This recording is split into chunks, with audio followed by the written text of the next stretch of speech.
This is an NBC News special report. Here's Lester Holt. Good morning. We're coming on the air with breaking news in Washington, where President Biden is about to give a major speech about anti-Semitism at the U.S. Capitol. The event, part of the U.S. Holocaust Memorial Museum's Remembrance ceremony today. The event marks a rare address from the president about anti-Semitism, a form of hatred that's emerged as a flashpoint in American politics in the wake of the Israel-Hamas war, which sparked a ripple effect of anti-Jewish violence and harassment here at home. The speech also comes as at a critical moment for that conflict and against the backdrop of college protests around the country calling for an end to the war. President, I believe, now entering the room there. We will hear from him momentarily. He's going to go, looks like he's going to go straight to the podium, and we'll listen in.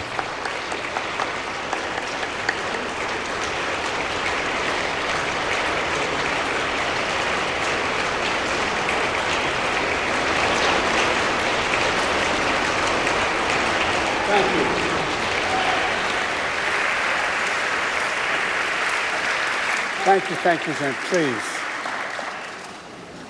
Thank you, Stu Eisenstadt, for that introduction, for your leadership in the United States Holocaust Memorial Museum. You're a true scholar and statesman and a dear friend. Speaker Johnson, Leader Jeffries, members of Congress, and especially the survivors of the Holocaust. My mother here, she'd look at you and say, God love you all. God love you all. Abe Foxman and all other survivors who embody absolute courage and dignity and grace are here as well. During these sacred days of remembrance, we grieve, we give voice to the 6 million Jews who were systematically targeted and murdered by the Nazis and their collaborators during World War II. We honor the memory of victims, the pain of survivors, the bravery of heroes who stood up to Hitler's unspeakable evil, and we recommit to heading and heeding the lessons that one of the darkest chapters in human history, to revitalize and realize the responsibility of never again. Never again, simply translated for me, means never forget. Never forget. Never forgetting means we must keep telling the story.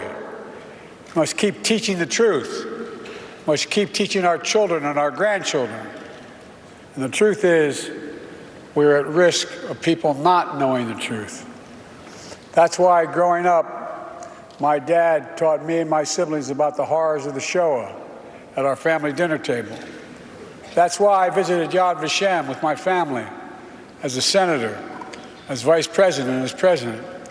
And that's why I took my grandchildren to Dachau, so they could see and bear witness to the perils of indifference, the complicity of silence in the face of evil that they knew was happening. Germany, 1933, Hitler and his Nazi party rise to power by rekindling one of the world's oldest forms of prejudice and hate, anti-Semitism. His rule didn't begin with mass murder. It started slowly across economic, political, social and cultural life. Propaganda demonizing Jews, boycotts of Jewish businesses, synagogues defaced with swastikas, harassment of Jews in the street and in the schools, anti-Semitic demonstrations, pogroms, organized riots. With the indifference of the world, Hitler knew he could expand his reign of terror by eliminating Jews from Germany, to annihilate Jews across Europe through genocide the Nazis called the final solution. Concentration camps, gas chambers, mass shootings. By the time the war ended, 6 million Jews, 1 out of every 3 Jews in the entire world, were murdered. This ancient hatred of Jews didn't begin with the Holocaust. It didn't end with the Holocaust either, or even after our victory in World War II. This hatred continues to lie deep in the hearts of too many people in the world, and it requires our continued vigilance and outspokenness. That hatred was brought to life on October 7th in 2023. On the sacred Jewish holiday, the terrorist group Hamas unleashed the deadliest day of the Jewish people since the Holocaust. Driven by ancient desire to wipe out the Jewish people off the face of the earth, over 1,200 innocent people, babies, parents, grandparents, slaughtered in their kibbutz, massacred at a music festival, brutally raped, mutilated, and sexually assaulted. Thousands more carrying wounds, bullets and shrapnel from the memory of that terrible day they endured. Hundreds taken hostage, including survivors of the Shoah. Now, here we are, not 75 years later, but just 7.5 months later, and people are already forgetting. They're already forgetting that Hamas unleashed this terror. It was Hamas that brutalized Israelis. It was Hamas who took and continues to hold hostages. I have not forgotten, nor have you, and we will not forget.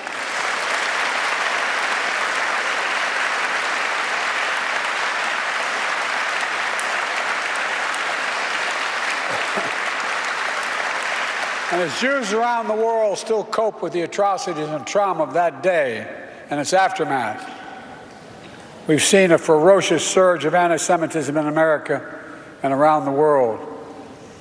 Vicious propaganda on social media. Jews forced to keep their hide, their keepers on their baseball hats, tuck their Jewish stars into their shirts. On college campuses, Jewish students blocked, harassed, attacked while walking to class. Anti-Semitism, anti-Semitic posters, slogans calling for the annihilation of Israel, the world's only Jewish state. Too many people denying, downplaying, rationalizing, ignoring the horrors of the Holocaust. And October 7th, including Hamas's appalling use of sexual violence to torture and terrorize Jews. It's absolutely despicable, and it must stop. Silence.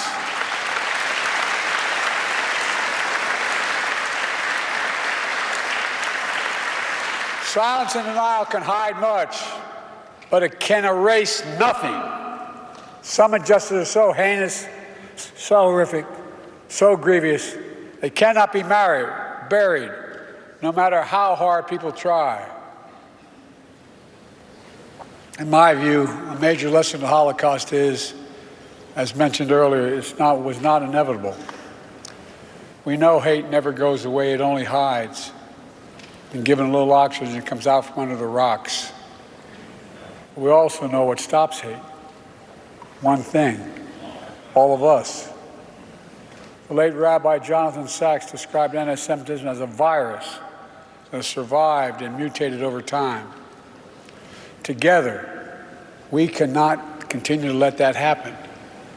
We have to remember our basic principles as a nation. We have an obligation.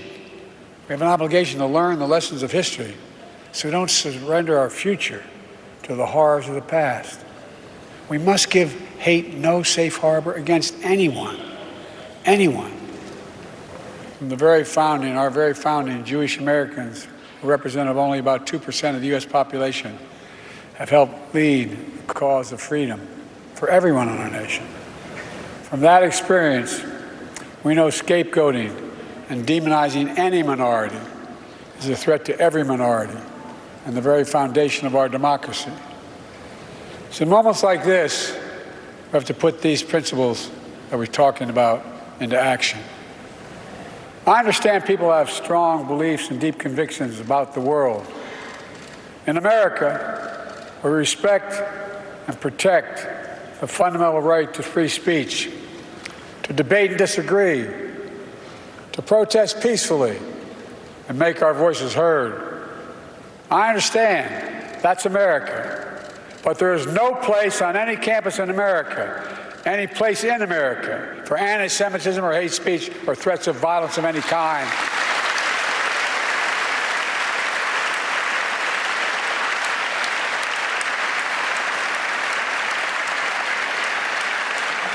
Whether against Jews or anyone else.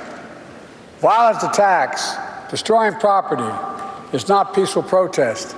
It's against the law. And we are not a lawless country. We're a civil society. We uphold the rule of law.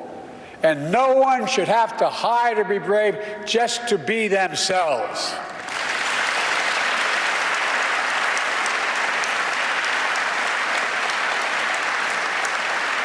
To the Jewish community, I want you to know, I see your fear, your hurt, and your pain. Let me reassure you, as your president, you're not alone. You belong. You always have and you always will. And my commitment to the safety of the Jewish people, the security of Israel, and its right to exist as an independent Jewish state is ironclad, even when we disagree.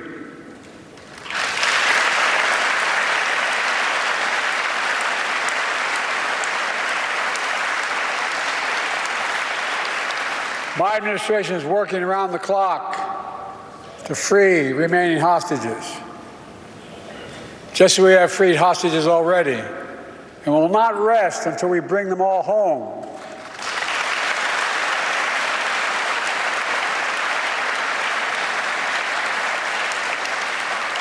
My administration, with our second gentleman's leadership, has launched our nation's first national strategy to counter anti-Semitism.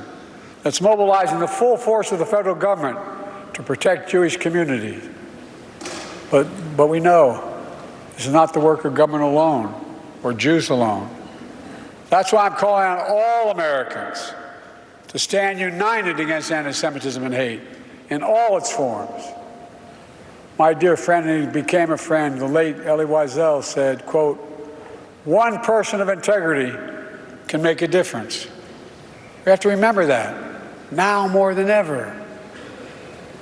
Here in Emancipation Hall, the U.S. Capitol, among the towering statues of history, is a bronze bust of Raoul Wallenberg. Born in Sweden as a Lutheran, he was a businessman and a diplomat.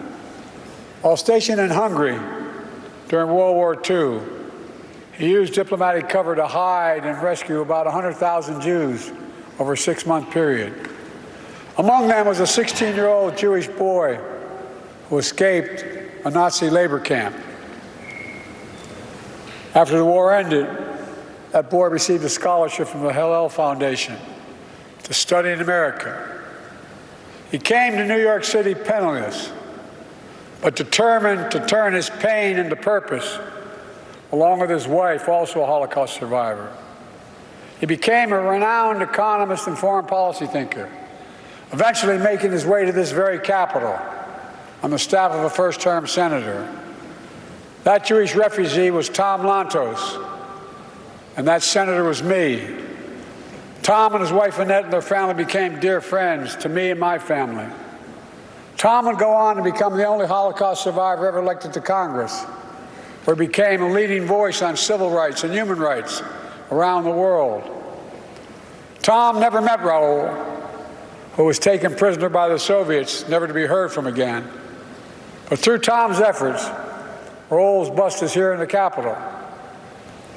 He was also given honorary U.S. citizenship, only the second person ever after Winston Churchill. The Holocaust Museum here in Washington is located on a road in Raoul's name. The story of the power of a single person to put aside our differences, to see our common humanity, to stand up to hate, and its ancient story of resilience from immense pain, persecution, to find hope, purpose, and meaning in life, we try to live and share with one another. That story endures. Let me close with this. I know these days of remembrance fall on difficult times. We all do well to remember. These days also fall during the month we celebrate Jewish American heritage, a heritage that stretches from our earliest days to enrich every single part of American life today. Great Jewish American named Tom Lantos used the phrase, "The veneer of civilization is paper thin." We are its guardians, and we can never rest.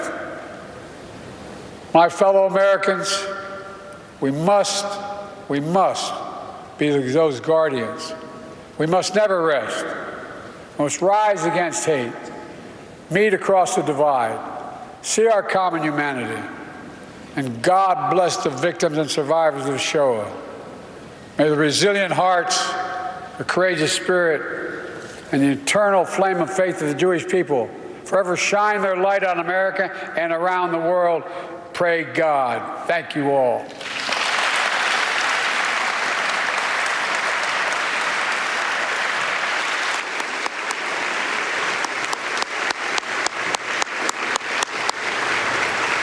President Biden delivering a major speech on anti-Semitism, talking about the lessons of history, that those who are forgetting the lessons of the Holocaust, but of more recent history, those who may be forgetting the lessons of October 7th, and talking about Hamas as the aggressor in that attack. Also, the president talking about what we've seen on college campuses, the free speech, but also those who would utter threatening or harassing language toward Jewish students in some of those instances. We want to go straight to our senior White House correspondent, Gabe Gutierrez. Gabe, how long has this speech been coming?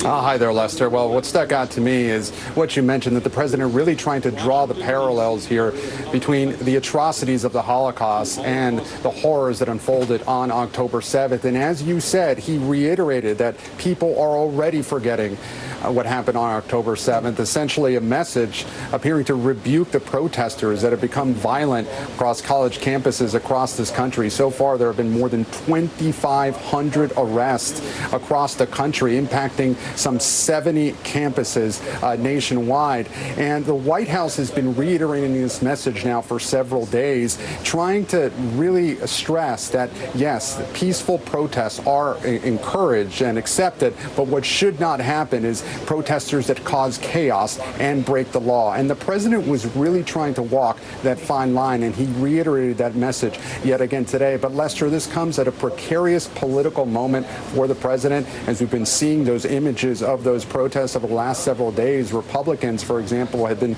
wanting the president to come out more forcefully against these protests, and some have criticized him for not going far enough. But meanwhile, progressive Democrats have wanted the president to do more when it comes to protecting civilian lives in Gaza. But certainly, Lester, this was a very forceful message that the White House wanted to get across. The president saying that his support of Israel was ironclad, even when we disagree.